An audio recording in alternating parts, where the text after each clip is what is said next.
Κασελάκης είναι ένα νέο πρόσωπο, είναι νέος, είναι φρέσκος, έχει πολύ προοδευτικές απόψεις. Δεν θα έρθει κανείς να πολεμήσει στο πλάι σου για τους λόγους που αποφασίζεσαι να πολεμήσεις. Μην τρομάζετε από τις δηλώσεις, τις παράξενες, την καταργήσουμε, θα την κάνουμε κοινωνική θητεία μόνο και όλα αυτά. Μπαίνει πιο μπροστά η αγάπη για τη χώρα και η αγάπη για το επάγγελμα του στρατιωτικού παρά η οικογένειά μας και τα συγγενικά μας πρόσωπα. Μέθηξη, επεισόδιο 18. Ευάγγελος Αποστολάκης, ΣΥΡΙΖΑ, Προοδευτική Συμμαχία. Καλώς ήρθατε στη Μέθηξη.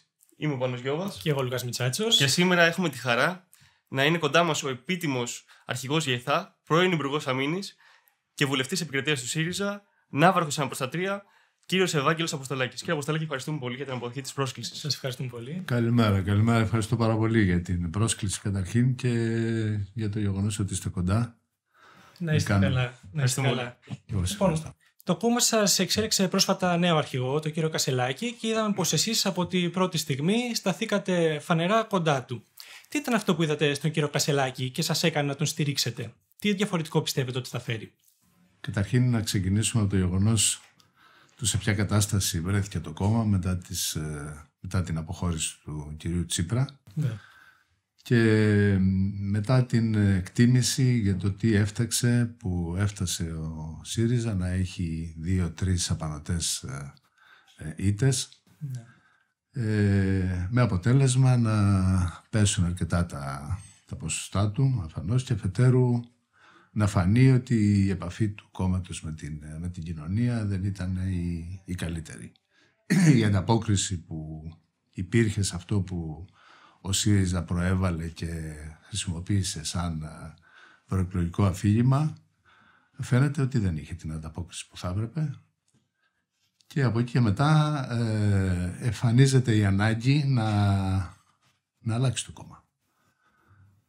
Να μπει σε τέτοια δεδομένα και να αποκτήσει μια τέτοια οργάνωση η οποία θα του δώσει τη συνεχτικότητα που χρειάζεται και την επαφή με την κοινωνία. Θα πείσει ότι οι προτάσεις του είναι αυτές που χρειάζεται για να επιληθούν κάποια από τα σοβαρά προβλήματα που έχουμε. Συν το γεγονός ότι ο ΣΥΡΙΖΑ έχει φορτωθεί προσδοκίες από όλο το προοδευτικό χώρο της ελληνικής κοινωνίας και θα έπρεπε με κάποιο τρόπο αυτό να γίνει πράξη. Ήδη είχε ξεκινήσει μια διεύρυνση του κόμματος ιδεολογική, η οποία ήταν και απόφαση του τελευταίου συνεδρίου, με περιοχή ιδεών και απόψεων, οι οποίες ξεκινάνε από την αριστερά και φτάνουν μέχρι την κεντροαριστερά. Όταν λοιπόν γνωρίστηκα με τον Στέφανο Κασελάκη, με τον οποίο, όπως ξέρετε, βρεθήκαμε κατά τη διάρκεια των προεκλογικών επαφών που κάναμε. Μάλιστα, δεν τον γνωρίζατε? Όχι, δεν τον γνώριζα, αλλά γνωριστήκαμε πάρα πολύ σε μια περιοδία που κάναμε προεκλογικά. Όπως ξέρετε, ξεκινήσαμε από τον Εύρο, πέρασαμε από τα νησιά του Ανατολικού Αιγαίου και φτάσαμε μέχρι την Κάσο. Στην οποία περιοδία αυτή μιλήσαμε με φορείς, μιλήσαμε με οργανώσεις, μιλήσαμε με απλό κόσμο και διαπιστώσαμε τα προβλήματα που έχει ο κόσμος και τι από όλα αυτά είναι κοινά θέματα που αφορούν όλους και που σαν στόχο θα είχαν πώς θα καταφέρουμε όλοι αυτοί οι άνθρωποι που ζουν στην Παραμεθόριο να παραμείνουν εκεί, να έχουν τα λιγότερα δυνατά προβλήματα και όχι μόνο πώς θα γίνει να είναι ελκυστική η παραμονή όλων αυτών των ανθρώπων εκεί, να είναι παραγωγική και βιώσιμη. Στις κουβέντες λοιπόν που είχαμε, στις διάφορες συζητήσεις, διαπίστωσα ότι ο Κασελάκης είναι ένα νέο πρόσωπο, είναι νέος, είναι φρέσκος, έχει πολύ προοδευτικές απόψεις, ανήκει στον χώρο τον προοδευτικό και είχε αρκετή δυναμικότητα και την πρόθεση να αλλάξουμε πράγματα. Και πώς θεωρείτε ότι έχει ανταποκριθεί μέχρι τώρα στα καθήκοντά του, δεδομένου ότι έχει κάνει και κάποια λάθη? Ένα λεπτό πριν πάμε στα λάθη, να πάμε στο κομμάτι που αφορά την επικοινωνία του με την κοινωνία, ναι, και τον τρόπο με τον οποίο κατάφερε να στρέψει τα πρώτα πάνω του. Ναι. Είδατε ότι χρησιμοποίησε τρόπους οι οποίοι δεν ήταν μέχρι σήμερα γνωστοί, δεν ακολούθησε τα συστημικά κανάλια. Αυτό που έκανε ήταν απευθείας επαφή με τους πολίτες, με την κοινωνία, και κατάφερε να κεντρήσει το ενδιαφέρον του κόσμου, γιατί μην ξεχνάτε ότι πριν εμφανιστεί ο Κασελάκης, με τις 4 ψηφιότητες που είχαμε, η συμμετοχή του κόσμου ήταν υποτονική. Είναι αλήθεια αυτό. Το ενδιαφέρον ήταν, μάλλον μπορούσε να μεταφραστεί, ότι αυτοί που θα πάνε να ψηφίσουν ήταν κάποιες χιλιάδες. Η δικιά μου εκτίμηση ήταν 25-30 χιλιάδες, ήταν παραπάνω. Με το που εμφανίστηκε ο Κασελάκης και αυτή η νέα κατάσταση και η νέα πρόταση, αρχικά φάνηκε ένα τεράστιο ενδιαφέρον, και αυτό αποδείχθηκε και κατά τη διάρκεια των εκλογών. Φτάσαμε να ψηφίσουν 150.000 άτομα, εκ των οποίων 40.000 ήταν νέα μέλη. Από εκεί και μετά βεβαίως και θα έκανε λάθη, βεβαίως και δεν μπορούσαν να αποφευχθούν τα λάθη. Ωστόσο, εκείνο που μένει είναι ότι είναι μία πρόταση και μία θέση που μπορεί να δώσει ελπίδες, μπορεί να κρατήσει το όνειρο ανοιχτό και ζωντανό, με την ανάλογη υποστήριξη και με τους ανάλογους ανθρώπους δίπλα του θα μπορούσε και μπορεί να δώσει λύσεις και να προτείνει πολύ σοβαρές προτάσεις. Ας σταθούμε λοιπόν στους ανθρώπους. Εσείς τον στηρίξατε και προεκλογικά και μετεκλογικά. Υπάρχουν όμως στο κόμμα σας και στελέχη που εξακολουθούν να τον υπομονωμεύουν, μπορώ να πω. Τι μέλη γενέστε με αυτά τα μέλη? Κοίταξε, καταρχήν θεωρώ ότι είναι φυσιολογικό να προκύψει μια τέτοια αναστολή και μια τέτοια αναστάτωση σε ένα κόμμα το οποίο είχε μια συγκεκριμένη πορεία, μια συγκεκριμένη δομή. Κάποιοι άνθρωποι έχουν μια ιστορία και πάρα πολλά χρόνια στο χώρο. Η οποιαδήποτε λοιπόν παρουσία ενός νέου ανθρώπου, ο οποίος δεν είχε και καμία διαδρομή μέσα στο κόμμα, οπωσδήποτε κατά κάποιο τρόπο ξενίζει. Οι αντιδράσεις λοιπόν, και αν όχι αντιδράσεις, ο τρόπος με τον οποίο αντιμετωπίζεται έχει μια τέτοια δόση. Θεωρώ όμως ότι εφόσον ο κ. Κασελάκης από την αρχή φάνηκε ότι είναι ενωτικός και η προσπάθεια να κρατήσει όλο τον κόσμο στο κόμμα, γιατί όπως είπαμε τα θέματα είναι τέτοια που κανείς δεν περισσεύει, όλοι έχουν κάτι να δώσουν. Συν το γεγονός ότι φάνηκε και από τις θέσεις των υποψηφίων. Οι υποψήφοι, ενώ ανήκαν σε διαφορετικές, δεν ήταν διαφορετικό το κόμμα, ήταν απλά διαφορετικές απόψεις, οι οποίες όμως απόψεις ήταν συμπληρωματικές, δεν ήταν αντίθετες. Με αυτό λοιπόν το σκεπτικό και με την προσπάθεια όσο γίνεται πιο γρήγορα το κόμμα να πατήσει τα πόδια του, να εμφανίσει μια συνεχτική παρουσία, γίνανε οι κινήσεις που γίνανε. Ωστόσο, επειδή αυτά πρέπει να προχωρήσουν και το κόμμα πρέπει να αναδιοργανωθεί, δεν έχουμε χρόνο δεν υπάρχουν πολλά περιθώρια, γιατί τα προβλήματα τρέχουν, τα θέματα που υπάρχουν πρέπει να προταθούν λύσεις. Ήδη η κοινοβουλευτική ομάδα του κόμματος λειτουργεί, έχει αποκτήσει τη δομή της, οριστήκαν οι τομείς και η ανταπόκριση μέχρι τώρα σε αυτό το κομμάτι είναι πάρα πολύ καλή. Θεωρούμε λοιπόν, και εγώ θεωρώ και πιστεύω, ότι πάρα πολύ γρήγορα όλα αυτά θα ξεπεραστούν και θα προχωρήσουμε στην επόμενη μέρα, η οποία είναι μια άλλη μορφή στο κόμμα, μια διαφορετική δομή, με πολλούς νέους ανθρώπους, με πολλές φρέσκες και παραγωγικές ιδέες. Ήδη από ό,τι ακούσατε έχει ξεκινήσει, το είχαμε συζητήσει με τον Στέφανο από πάρα πολύ νωρίς. Σε κάθε θέμα μαζεύονται νέοι άνθρωποι, ειδικοί, επιστήμονες, οι οποίοι θα φτιάχνουν θεματικά think tank και τα οποία θα είναι ουσιαστικά για να εισηγούνται και να υποστηρίζουν τον νέο πρόεδρο. Ελπίζουμε ότι αυτό θα αποδώσει. Υπάρχει αρκετή προσέλευση και αρκετός κόσμος θελοντικά έχει εμφανιστεί, ιδιαίτερα νέοι άνθρωποι, για να κάνουν αυτή τη δουλειά. Το ερώτημα είναι πώς θα προχωρήσετε. Δηλαδή, μπορεί να προχωρήσετε και με διαγραφές, ώστε να προκύψει αυτό που μας λέτε? Οι διαγραφές είναι μια υπόθεση που δεν συζητιέται αυτή τη στιγμή. Η προσπάθεια είναι να μην προκύψουν διαγραφές. Η προσπάθεια είναι να υπάρχει συνεννόηση και να προκύψει ένα αποτέλεσμα.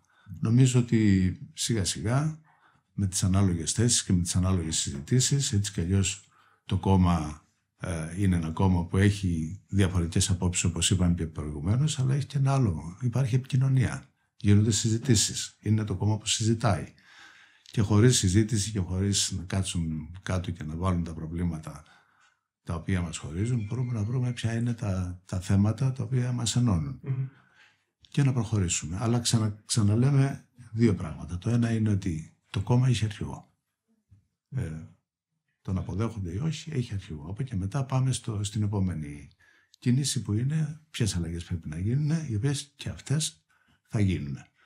Θεωρώ λοιπόν, όπως είπα και από την πρώτη μέρα, ότι όσοι το καταλαβαίνουν και έχουν πράγματι πρόθεση να στηρίξουν αυτή την προσπάθεια, θα είναι κοντά.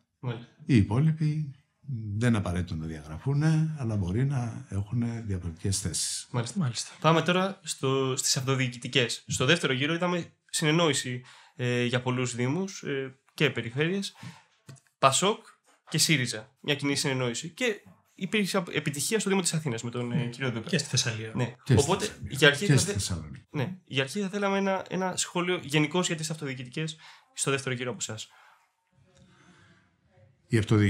Οι αυτοδιοικητικές εκλογές, όπως είδαμε και όπως ξέραμε, δεν ήταν το δυνατό σημείο του ΣΥΡΙΖΑ. Με τις συνεχείς εκλογές και με τις διαφορετικές θέσεις και απόψεις που εμφανιστήκαν μέσα στο κόμμα λόγω των εσωκομματικών εκλογών, υπήρχε ένα διάστημα στο οποίο ο ΣΥΡΙΖΑ δεν κατάφερε να ασχοληθεί σοβαρά με τις αυτοδιοικητικές. Παρ' όλα αυτά στήριξε τα προοδευτικά ψηφοδέλτια και στις δεύτερες εκλογές συνέχισε να στηρίζει αυτούς που ήταν από τον προοδευτικό χώρο. Το αποτέλεσμα ήταν πάρα πολύ καλό, όπως είδατε, και βγαίνει ένα συμπέρασμα ότι όπου οι προοδευτικές δυνάμεις συνεργάζονται, τα αποτελέσματα είναι μόνο καλά. Ναι. Με δεδομένο δε ότι αυτή τη στιγμή έχουμε μια κυβέρνηση η οποία πήρε τις τελευταίες εκλογές με 41% και κινείται θεωρώντας σαν κύριο εργαλείο και σαν κύριο όπλο το γεγονός ότι υπάρχει πλήρης αποδοχή, ότι είναι η πολιτική δύναμη που δεν απειλείται από κανένα, αυτό δημιουργεί θέματα και δημιουργεί θέματα και στην κοινωνία. Ήδη είδατε ότι η προσπάθεια και οι δηλώσεις ότι θέλουν από τις 13 αυτοδιοικητικές θέσεις και τις 13 και με πολλή επιμονή, μάλιστα και με παρουσία του Πρωθυπουργού σε κάποιες από αυτές, του κ. Μητσοτάκη, όπως επίσης και με τις θέσεις βουλευτών οι οποίοι φτάσανε στα όρια των εκβιαστικών θέσεων ή έτσι ή αλλιώς, ενεργοποίησε αντανακλαστικά στην κοινωνία, τα οποία δείξανε από το αποτέλεσμα ότι μερικά πράγματα δεν τα ανέχονται. Αυτό βοηθήθηκε από το γεγονός ότι υπήρχε μια συνεργασία, όχι βέβαια από κεντρική γραμμή όπως έχει δηλωθεί, αλλά τέλος πάντων από πρόθεση και από πρωτοβουλίες των ίδιων των υποψηφίων, οι οποίοι συνεργαστήκαν στα ψηφοδέλτια κλπ. Ένα είναι πάντως το συμπέρασμα, το ξαναλέω, το είπα και προηγουμένως.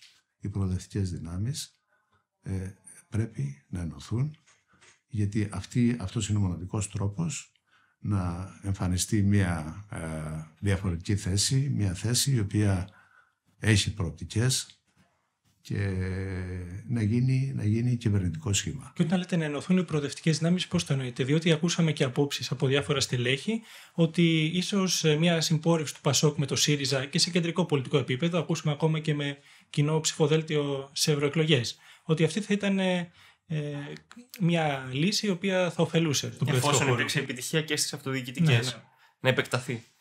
Κοιτάξτε, καταλαβαίνετε ότι το κάθε κόμμα προσπαθεί να διατηρήσει την καθαρότητά του και τη δικιά του την παρουσία.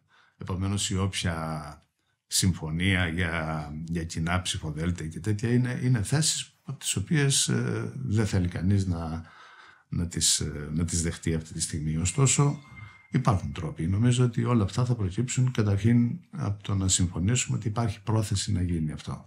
Μετά η μεθόδευση, το πώς θα γίνει και ποιος είναι ο πρακτικότερος τρόπος, και αυτό θα προκύψει από συνεννοήσεις. Αυτή τη στιγμή δεν μπορώ εγώ να σας κάνω καμία πρόταση, γιατί δεν έχουν γίνει συζητήσεις. Δεν είναι όλοι πρόθυμοι και δεν είναι όλοι σε αυτή τη θέση. Εγώ όμως θεωρώ, είναι προσωπική μου άποψη, ότι είναι ο μοναδικός τρόπος. Μάλιστα. Για να πάμε μπροστά και για να σταματήσει αυτή η αυτοδυναμία και η παντοδυναμία της δεξιάς. Μάλιστα. Και δεν νομίζω ότι υπάρχουν και ουσιαστικές αποκλίσεις. Όχι. Μπορεί να υπάρξει συνεννόηση. Όχι. Αυτό που υπάρχει είναι ότι ο καθένας υπεραμείνεται των θέσεών του, ο καθένας θέλει τις ηγετικές του θέσεις να τις διατηρήσει και από εκεί και μετά πρέπει να βρεθεί ο τρόπος πώς θα γίνει αυτό να ομαλοποιηθεί και να προκύψουν. Λοιπόν, επειδή έχετε διατελέσει αρχηγός ΓΕΘΑ και υπουργός Αμήνης και τώρα διατελείτε και τομεάρχης Αμήνης στο ΣΥΡΙΖΑ, θα θέλαμε να συζητήσουμε μερικά θέματα σχετικά με το αντικείμενό σας. Ωραία. Έχουμε δει τον κύριο Κασελάκη προεκλογικά να ανοίγει το ζήτημα της στρατιωτικής θητείας. Η θέση του ΣΥΡΙΖΑ ποια είναι εν τέλει, γιατί έχουμε μπερδευτεί κι εμείς λίγο. Δηλαδή, τίνει προς τη μείωση, τίνει προς την κατάργηση. Προς την αλλαγή του περιεχομένου. Ναι. Κοιτάξτε, καταρχήν ξεκινάμε από το γεγονός ότι η Ελλάδα είναι μια χώρα η οποία έχει μια μόνιμη απειλή δίπλα της. Δεν είναι μια χώρα η οποία έχει λύσει τα αμυντικά της θέματα. Επομένως, ο στρατός είναι ένα ουσιαστικό κομμάτι, για να μην πούμε το κύριο κομμάτι της ασφάλειας της χώρας, και ένα πολύ σοβαρό διπλωματικό εργαλείο, όπως έχουμε πει και άλλες φορές. Η θητεία, λοιπόν, έχει αρκετά μειωθεί για διαφόρους κοινωνικούς λόγους. Και δεν νομίζω ότι είναι η καλύτερη περίοδος για να συζητήσουμε για κατάργηση της θητείας. Όμως, ο σχεδιασμός πρέπει να ξαναγίνει και να γίνει έτσι ώστε η θητεία να είναι αποτελεσματική. Και για τους ίδιους τους στρατευσίμους, αλλά και για την ίδια τη χώρα.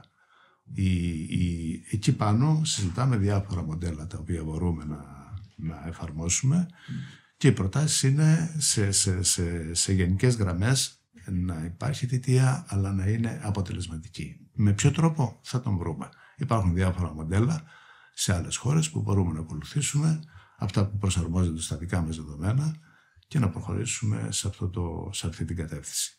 Το να καταργηθεί η θητεία ή να μειωθεί κι άλλο δεν έχει κανένα νόημα.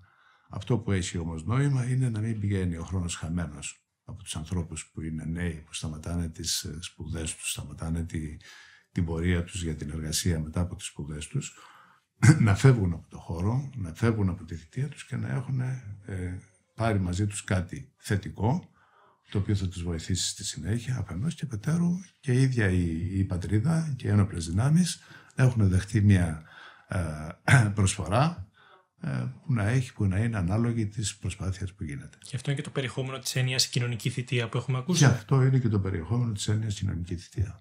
Ναι. Μήπως όμως εν τέλει το να υπηρετούν άντρες είναι μια έκφραση ανισότητας? Δηλαδή, μήπως θα πρέπει να δούμε και ένα μοντέλο που και οι γυναίκες θα υπηρετούν όχι αναγκαστικά με τον ίδιο τρόπο, αλλά στο Ισραήλ γίνεται για παράδειγμα. Στιγμή που θα έχει και κοινωνικό περιεχόμενο, όπως λέτε. Κοιτάξτε, υπάρχουν θέσεις οι οποίες έχουν συζητηθεί κατά καιρούς. Καταρχήν, να ξέρετε ότι το Σύνταγμα προβλέπει και τη στράτευση των γυναικών. Ναι. Έτσι, δεν είναι τίποτα καινούριο. Το Σύνταγμα το έχει προβλέψει εδώ και πάρα πολύ καιρό. Το θέμα είναι πιο πολύ τεχνικό. Δηλαδή, αν βρεθεί ένας τρόπος να υπηρετούν οι γυναίκες εθελοντικά σε θέσεις τις οποίες μπορούν να αποδώσουν καλύτερα, θα αυξηθεί ο αριθμός των στρατευσίμων με αυτή τη λογική. Και ο κόσμος θα συμμετέχει πολύ περισσότερο στο θέμα της υποστήριξης των ενόπλων δυνάμεων. Γιατί θέλω να ξέρετε ένα πράγμα, μπορεί να το έχετε συνειδητοποιήσει, ότι οι στρατεύσιμοι είναι ο σύνδεσμος μεταξύ της κοινωνίας και των ενόπλων δυνάμεων. Μέσω των στρατευσίμων έχουν εικόνα οι οικογένειες και η κοινωνία του τι γίνεται στις ενόπλες δυνάμεις. Επομένως, είναι ένα κανάλι το οποίο πρέπει να συνεχίσει να υπάρχει και να διατηρηθεί. Όταν αυτό γίνεται με έναν τρόπο αρκετά μελετημένο και αρκετά σοβαρό, τόσο ώστε να αποδίδει και στις δύο πλευρές, νομίζω ότι θα είναι το καλύτερο δυνατό. Θα τη βρούμε την καλύτερη λύση, αλλά μην τρομάζετε από τις δηλώσεις, τις παράξενες, την καταργήσουμε, θα την κάνουμε κοινωνική θητεία μόνο και όλα αυτά. Είναι ένα θέμα το οποίο μας προβληματίζει. Έχουμε διάφορες προτάσεις, έχουμε διάφορες θέσεις και θα δούμε ποιο είναι αυτό που ταιριάζει καλύτερα στο χώρο που ζούμε και στην ελληνική κοινωνία. Μάλιστα.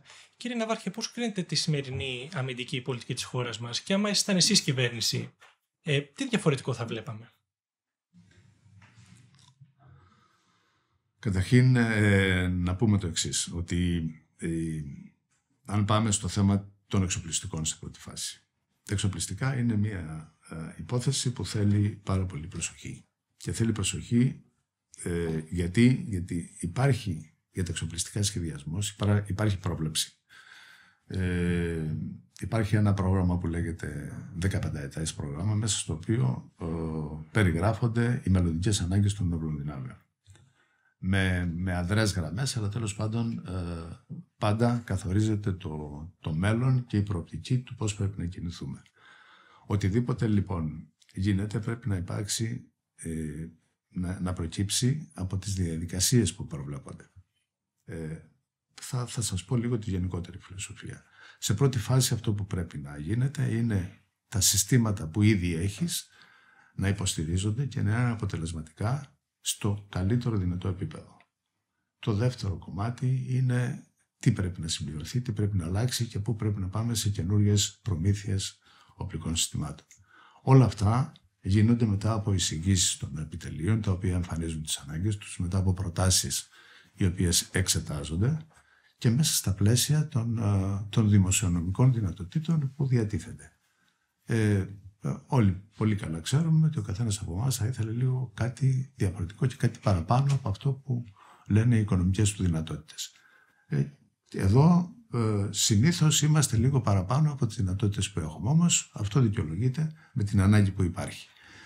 Θεωρώ λοιπόν ότι όλες αυτές οι κινήσεις που γίνανε πάνω στο θέμα των ενόπλων δυνάμεων γίνανε με μια πολύ γρήγορη απόφαση χωρίς να ακολουθούν οι διαδικασίες.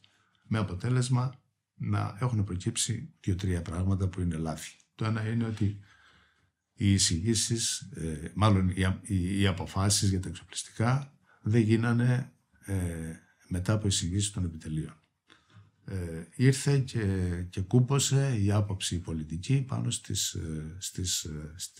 στην ανάγκη να αυξήσουμε τις δυνατότητες των ενόπλων δυνάμεων, να μπούμε σε καινούργια συστήματα, γιατί πράγματι είχαμε καθυστερήσει με τα μνημόνια και όλα αυτά, είχαν πάει αρκετά προγράμματα πίσω. Αλλά το ένα που έγινε είναι ότι στα προγράμματα που πήραμε, τα οποία είναι περίπου 14 δισεκατομμύρια, δεν κάναμε καλή δουλειά στο θέμα της ενίσχυσης της εγχώριας αμυντικής βιομηχανίας. Η εγχώρια αμυντική βιομηχανία είναι σε κρίση, αντιμετωπίζει πάρα πολλά προβλήματα. Εγώ από πάρα πολύ νωρίς είπα και είχα μιλήσει και με ανθρώπους της κυβέρνησης ότι είναι μια χρυσή ευκαιρία να ζωντανέψουμε την εθνική αμυντική βιομηχανία. Ο λόγος δεν είναι μόνο ότι πρέπει να έχουμε μια αυτάρκεια στην υποστήριξη των ενόπλων δυνάμεων, ότι καταρχήν είναι ένας οικονομικός παράγοντας που δίνει στη χώρα και οικονομία στο θέμα των δαπανών, αλλά και προοπτικές εσόδων από τον τρόπο με τον οποίο θα κινηθεί αν η αμυντική βιομηχανία είναι παραγωγική σε σχέση με άλλες χώρες. Επίσης, τα συστήματα που έχουμε και που έχει η κάθε χώρα, αν δεν έχει δυνατότητα να τα υποστηρίζει, το κόστος της διατήρησης είναι τεράστιο. Γιατί να καταλάβετε, με ένα νορμάλ απολογισμό των δυνατοτήτων και του κόστους ενός συστήματος, πρέπει να ξέρετε ότι στη διάρκεια χρήσεως ενός συστήματος η υποστήριξή του στοιχίζει 3 φορές περισσότερο από την αγορά τους.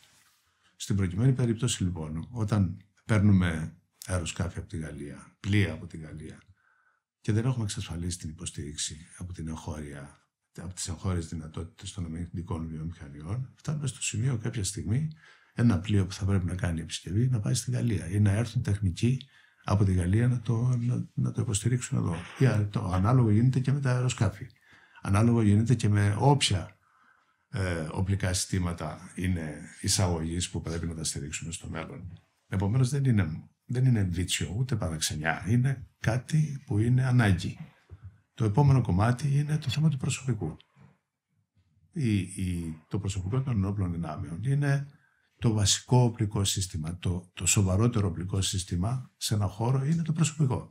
Εάν λοιπόν δεν είναι ευχαριστημένο το προσωπικό, εάν δεν υποστηρίζεται και αν βλέπει ότι δίνεις δισεκατομμύρια στα εξοπλιστικά και το προσωπικό το αφήνεις πίσω, με χαμηλούς μισθούς, με χαμηλές αμοιβές, με θέματα τα οποία θα έπρεπε να έχουν λυθεί και δεν έχουν λυθεί σταδιοδρομικά, καταλήγουμε στο να έχουμε ένα προσωπικό το οποίο κάνει τη δουλειά του γιατί θα την έκανε έτσι κι αλλιώς και τίποτα να την έπαιρνε, αλλά δεν είναι ευχαριστημένο. Και όταν βλέπεις νέους αξιωματικούς να παρατούνται, δυστυχώς έχουμε τέτοια φαινόμενα. Νέοι αξιωματικοί να παρατούνται τη στιγμή που έχουν έρθει στις ένοπλες δυνάμεις με όλες τις προοπτικές για μια καριέρα σε αυτόν τον χώρο, με όλα τους τα όνειρα φορτωμένα σε αυτή τη διαδρομή και αναγκάζονται να αλλάξουν γιατί δεν μπορούν για διαφόρους λόγους να συνεχίσουν. Πρώτα απ' όλα γιατί οικονομικά ενδεχομένως να μην αντέχουν, αλλά χάνονται και οι προοπτικές τους. Και βλέπετε το πολύ άσχημο φαινόμενο να έχουν πέσει πάρα πολύ οι βάσεις στις στρατιωτικές σχολές. Δηλαδή φτάσαμε φέτο η σχολή δοκίμων να έχει τη χαμηλότερη βάση που είχε ποτέ. Για να μην σας πω ότι ήταν και χαμηλότερη τη σχολή αξιωματικών του ναυτικού. Επομένως, το θέμα των όπλων δυνάμεων είναι μια πάρα πολύ σοβαρή υπόθεση. Και εδώ η θέση μας είναι ότι θα πρέπει να ξανασχεδιάσουμε τον τρόπο που γίνονται τα εξοπλιστικά, να επενδύσουμε πάρα πολύ στην τεχνολογία, να επενδύσουμε πάρα πολύ στο προσωπικό, στην εκπαίδευση του προσωπικού, στην υποστήριξη των υποδομών και στην υποστήριξη των συστημάτων τα οποία έχουμε. Με γνώμονα να είναι ικανές οι ενόπλες δυνάμεις να αντιμετωπίσουν την κατάσταση για την οποία υπάρχουν και να λάβουν τις αποστολές τους αφενός και να έχουμε μια αποτρεπτική ισχύ τέτοια που οποιοσδήποτε θα το σκέφτεται πολύ σοβαρά αν θα απειλήσει την Ελλάδα. Δεν λέω ότι αυτή τη στιγμή δεν έχουμε. Έχουμε αρκετά σοβαρές δυνατότητες, αλλά θα μπορούσαμε να έχουμε ακόμα καλύτερες.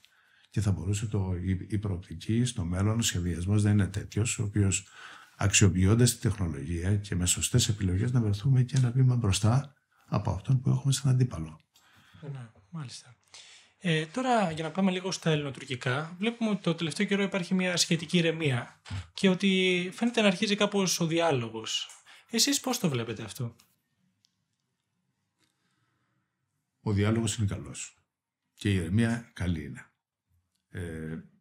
Από όλη αυτή την υπόθεση κρατάμε το θετικό ότι έχουμε ηρεμία. Ότι έχουν σταματήσει οι πολλές παραβιάσεις, οι πολλές υπερβάσεις και το πάει και λοιπά. Ωστόσο, οι συζητήσεις πρέπει να γίνονται στη βάση μιας πολιτικής και κάποιων θέσεων που έχει η χώρα τα τελευταία χρόνια. Δεν μπορείς να απεμπολείς κυριαρχικά δικαιώματα προκειμένου να γίνει ο διάλογος και προκειμένου να υπάρχουν καλές σχέσεις. Θεωρώ ότι σε ένα διάλογο πας με πρόθεση να διεκδικήσεις τις δικές σου τις επιδιώξεις και τα δικά σου τα δικαιώματα, όχι δηλώνοντας ότι μπορεί να χρειαστεί να κάνουμε και κάποιες υποχωρήσεις. Αυτό είναι τρομακτικό. Δεν ξέρω πώς θα καταλήξουν όλες αυτές οι συνομιλίες. Θεωρώ ότι είναι σε καλό δρόμο το γεγονός ότι υπάρχουν συνομιλίες, ότι υπάρχει ένα πρόγραμμα και ένα roadmap στο πώς θα κινηθούμε. Ωστόσο, εγώ έχω κάποιες ανησυχίες. Η Χάγη αποτελεί λύση για εσάς? Η Χάγη με την υπόθεση που το θέλουμε εμείς, δηλαδή αν πάμε στη Χάγη για τα θέματα της υφαλοκρηπίδας και των οικονομικών ζωνών, είναι μια λύση. Ωστόσο, θέλω να ξέρετε και νομίζω το ξέρετε ότι η Τουρκία δεν θα πάει στη Χάγη μόνο για αυτά τα δύο θέματα. Και η Τουρκία ενδεχομένως να μην θέλει να πάει στη Χάγη καθόλου. Αυτό λοιπόν που κάνει η Τουρκία είναι να συζητάει μαζί μας, να αξιοποιεί αυτή τη δυνατότητα που έχει εμφανιστεί του διαλόγου, με προοπτική να κερδίσει ό,τι μπορεί. Ένα θέμα που είμαι σίγουρος ότι επιδιώκει είναι την αποστρατικοποίηση. Η αποστρατικοποίηση είναι ένα πολύ μεγάλο ζήτημα για τους Τούρκους, επιμένουν, το βάζουν στο τραπέζι συνέχεια, ξέρουν ότι μπορούν να πιέσουν σε αυτή την κατεύθυνση και μας πιέζουν. Και ο κίνδυνος είναι μήπως στα πλαίσια του να δείξουμε ότι έχουμε καλή διάθεση να συζητήσουμε κλπ. Εμείς κάνουμε κάποιες τέτοιες κινήσεις. Ήδη έχω κάποιες ανησυχίες από το γεγονός ότι όπως ξέρετε στα νησιά και γενικά στη χώρα έχουμε πάρα πολλά συστήματα ρώσικης πονελεύσεως τα οποία στηρίζουν την αεράμινα. Και μάλιστα η αεράμενα του πρώτου και του δεύτερου σταδίου, που είναι, αυτά χωρίζονται με αποστάσεις καλύπτεται κατά κανόνα από αντιαεροπορικά συστήματα που προέρχονται από τη Ρωσία. Σε κάποια φάση λοιπόν υπήρχε μια διαρροή ότι οι συμφωνίες υποστήριξης των οπλικών συστημάτων των ανατολικών θα σταματήσουν να υπάρχουν.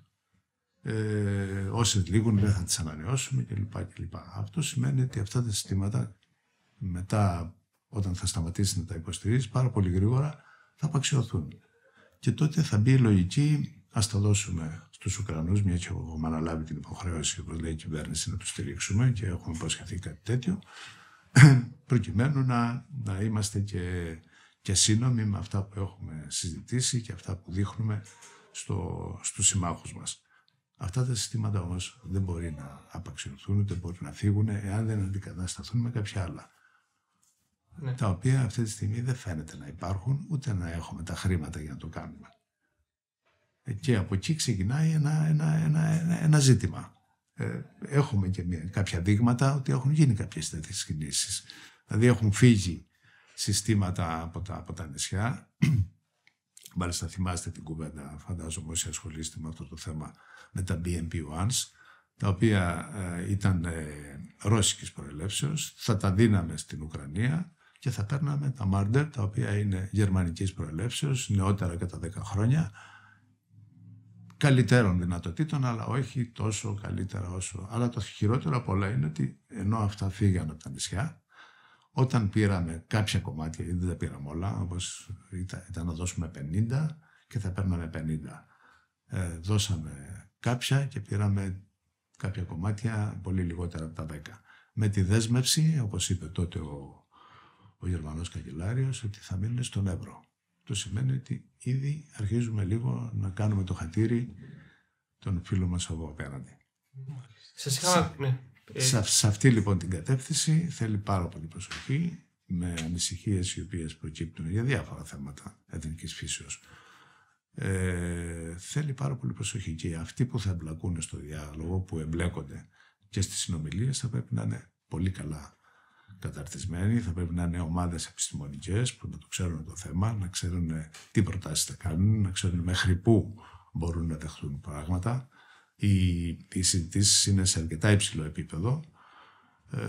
Θέλει πάρα πολύ προσοχή. Από αυτή την υπόθεση κρατάμε δύο πράγματα. Το ένα, ότι γίνονται συνομιλίες και υπάρχει ένας ανοιχτός διάβλος με, ας υποθέσουμε, καλές προθέσεις να προκύψει κάτι. Το ότι υπάρχει ησυχία και δεν έχουμε παραβιάσεις ούτε στον αέρα ούτε στη θάλασσα. Αφήστε που τελευταία βλέπω ότι έχουμε αρχίσει πάλι να έχουμε κάποιες παραβιάσεις. Μόλις κάθε φορά δηλαδή που οι Τούρκοι είναι δυσαρεστημένοι από κάποια αντίδραση, κάποια δήλωση των Αμερικάνων, δείχνουν τα δόντια τους. Ας ελπίσουμε ότι όλο αυτό θα πάει καλά, με την επιφύλαξη να μην γίνουν λάθη. Οι υπάρχουσες αμυντικές συμφωνίες είναι επαρκείς? Γιατί θυμάμαι στο παρελθόν σας είχαμε ακούσει να λέτε ότι σε περίπτωση σύραξης θα μείνουμε μόνοι. Με βάζετε να επαναλάβω κάτι που επαναλαμβάνω συνέχεια. Δεν θα έρθει κανείς να πολεμήσει στο πλάι σου για τους λόγους που αποφασίζεις εσύ να πολεμήσεις. Λοιπόν, το βλέπω πολύ δύσκολο. Οι αμυντικές συμφωνίες είναι καλό να υπάρχουν. Είναι καλό να υπάρχουν από το να μην υπάρχουν καθόλου. Και όσο πιο κοντινές και πιο σφιχτές είναι, τόσο καλύτερα. Δεν υπάρχουν βέβαια αμυντικές συμφωνίες οι οποίες να μην έχουν υποχρεώσεις και για τους δύο συμφωνούντες.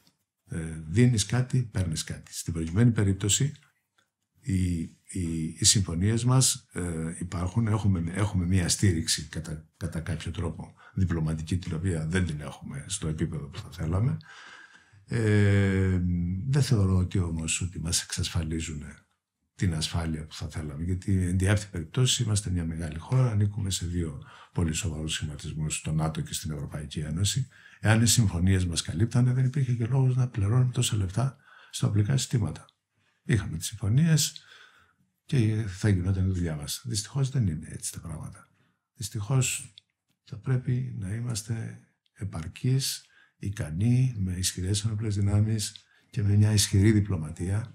Θεωρώ λοιπόν ότι οι συμφωνίες όλες είναι αποτελεσματικές.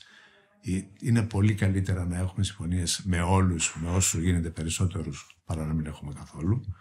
Έχουμε κάνει κάποιες κινήσεις οι οποίες ξεκινήσαν από την περίοδο του ΣΥΡΙΖΑ, δηλαδή η συμφωνία που είχε γίνει η τριμερής με Κύπρο, Ισραήλ, Ελλάδα, με Αίγυπτο, Κύπρο, Ελλάδα, οι οποίες είχαν προχωρήσει πάρα πολύ, με πολύ καλές σχέσεις με τα αραβικά κράτη, οι οποίες εξελιχθήκαν στη συνέχεια και διατηρηθήκαν σε καλό επίπεδο. Δείχνουν ότι καταρχήν πρέπει να έχεις καλούς συμμάχους και πολλούς συμμάχους για να μπορείς να είσαι ασφαλής και να μπορείς να κινείσαι στη σωστή κατεύθυνση. Μάλιστα. Με βάση την εκ νέου σύραξη Ισραήλ και Παλαιστίνης, δεν θα μπορούσα να μην σας ρωτήσω ποια είναι η θέση του ΣΥΡΙΖΑ για αυτό το ζήτημα.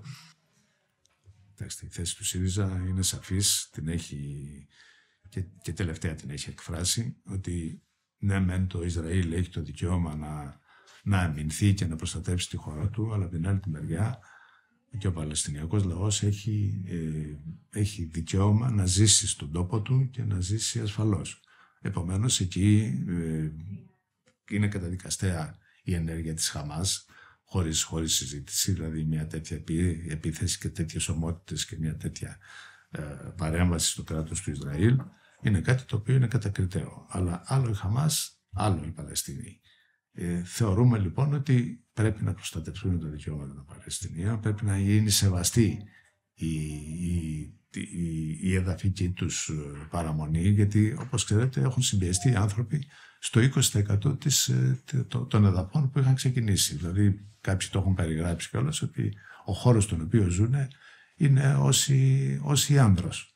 Αυτή τη στιγμή με τις εξαγγελίες που έχει κάνει το κράτος του Ισραήλ, που λέει ότι πρέπει να φύγετε 1,5 εκατομμύριο περίπου άνθρωποι να κινηθείτε προς τα νότια, είναι τελείως αναδαφικό. Έτσι.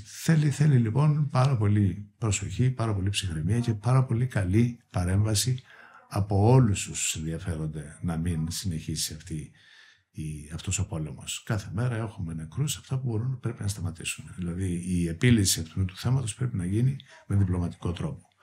Νομίζω ότι υπάρχει μια κινητικότητα. Ήδη άκουσα ότι σήμερα ο Αμερικάνος Πρόεδρος ενδέχεται να κατέβει στο Ισραήλ και ο Πρωθυπουργός ο δικός μας άκουσα ότι έχει πρόθεση να πάει. Ήδη ο Υπουργός Εξωτερικών ήταν στο Ομάν, συζητήσανε με τους Υπουργούς Εξωτερικών των Αραβικών κρατών και δηλώσαν και όλες ανακοινώσαν τη συμφωνία για 5 σημεία. Νομίζω ότι και εμείς πρέπει σαν χώρο να είμαστε σε αυτή την κατεύθυνση. Η προσπάθειά μας να είναι πιο πολύ στο πώς θα σταματήσει αυτός ο πόλεμος και να έχουμε κάθε μέρα εκατοντάδες νεκρούς. Μάλιστα.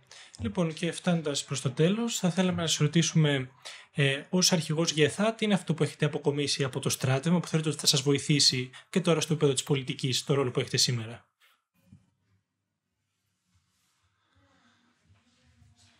Κοιτάξτε, το στράτευμα είναι ένας τρόπος ζωής.